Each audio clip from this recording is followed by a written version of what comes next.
So finally, guys, in the Baptist church, we have an expression. We call it, that was a Sunday school answer. And what we mean by that is we ask certain questions, and if you answer Jesus, then that was the Sunday school answer, because you're probably going to get the answer right in a lot of questions. So this next question, I'm taking the Sunday school answer off the board. You cannot answer Mart for this question, okay? So we're getting into October. We're pretty much everybody is into district play at this point. Maybe some four school 6-man districts aren't, but whatever. Which local team is most likely to separate itself as the class team of its district? What do you say? I want to see if DJ steals my answer. I got my stats plus here, by the way. I have 3 written down, so I'm going to see if y'all mention any of mine. Probably do. You probably will. Okay. I feel like the one that sticks out like a sore thumb right now is Riesel. It's a good call. Yeah. Good call. I mean, that's one of my 3. Points. Yeah. That's one of my 3. They gave up their first point since the first game against Rosebud Lot. Just touchdown late in the game, but even before then, it was pretty clear they were going to win.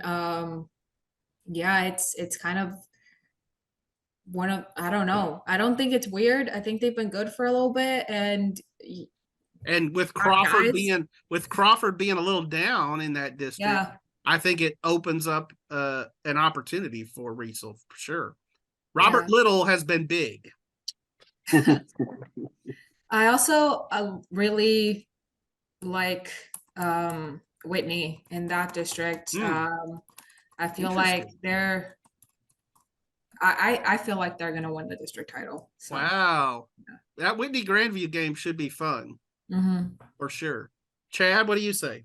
So we've got one of your 3 off the board. Correct. Okay, Axtell is one of the 3. Yes, it is one of the 3. Okay, so that was going to be my answer from the get-go. The Longhorns look to be head and shoulders, already, and they may even separate themselves further in that sense.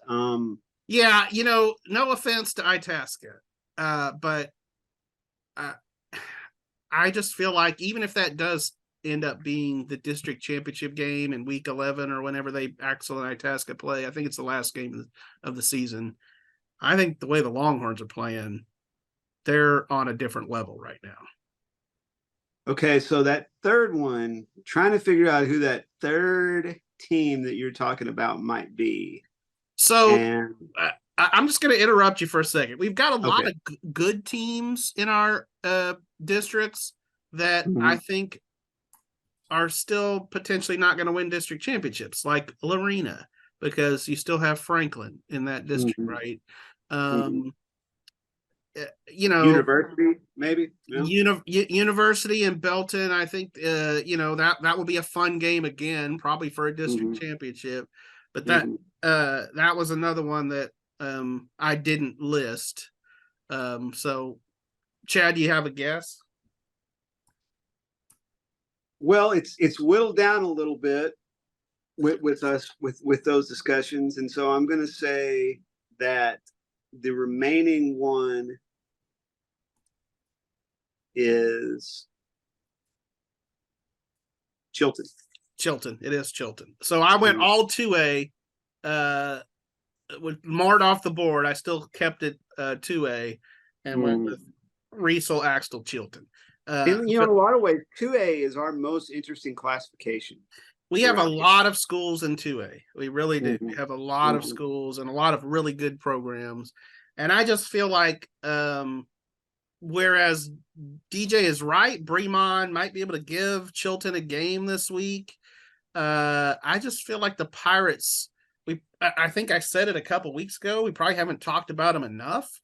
They're state ranked. They feel like, I think they're good offensively, good defensively. You got the Red brothers. I assume they're brothers, maybe not cousins. Chilton is a program that really hasn't had a lot of lulls, in the 21st century. I mean, they've got a state championship. Chad and I can remember Lucky Gamble. How about that for a high school football name, DJ? Lucky Gamble was their coach. That ranks right up there with Rusty Nail of Mart. But they were good back then. I can remember, Chad, when the Landrum guys were there, and those guys would do full flips with pads and helmets on after like scoring a touchdown or something. It was like, these guys are on a freakishly different level.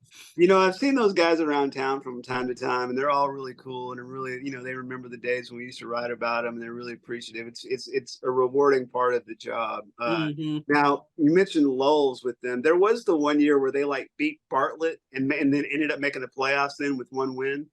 Fair enough. Yes. Okay, that was a lull. That was a lull. Yeah, but they're back. Chilton's back, for sure, and it's not the Texas is back kind of back. It's been a crescendo. It's been a sort of a long crescendo for the Pirates program, and a fun one to follow. Yeah, no doubt. And like I said, I think they're the class of that district, just as Axtell and Riesel are in theirs. And we'll see if some other local teams can claim their district titles. I would not put it past University. I mean, they were the defensive stop at a field goal away from winning that game last year. So yeah. It's pretty close. Yeah. On the other hand, they got to be more consistent than they were when I saw them a couple of Friday nights ago. Fair enough. And I saw them on a night where they had a ton of penalties and still won, but against Copper's Cove, they do have some things they got to get cleaned up. But man, they've got something. They've got a belief in themselves, which is good. So that's a big thing. You start believing you can win, and you win.